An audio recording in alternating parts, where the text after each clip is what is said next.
السلام علیکم دوستوں، برخوردار جی بشارت صاحب باقاعدگی سے آتے ہیں تو جو کام باقاعدگی سے ہو اس کی بات بنتی ہے۔ بے شک جی، بے شک۔ تو جو باقاعدگی سے پیچھے رہتا ہے، نماز سے رہ جائے، ادب سے رہ جائے، کاروبار سے رہ جائے، کسی کے معاملے میں باقاعدگی اگر ہو تو وہ کامیابی ہے۔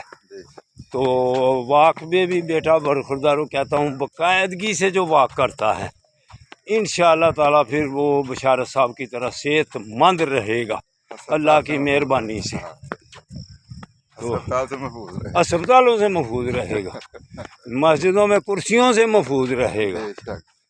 تو برخورداروں سب نوجوان طبقے کے لیے کر رہا ہوں جو صرف کمزور ہو رہے ہیں، صحت مند رہنا ہے تو پھر آپ کو پپ جی تو گندے چینل چھوڑنے پڑنے، غور سے سن لو میری بات۔ تو والدین کو بھی کہتا ہوں کہ بچوں کی طرف دھیان کرو، ان کو گندے چینل اور پپ جی ان کی چھڑائیں، تو ینگ اولڈ مین سیالکوٹ ان کو کہیں کھول کر ریسرچ کرو، پھر اللہ کی مہربانی سے معاشرہ صحت مند ہوگا۔ انشاءاللہ۔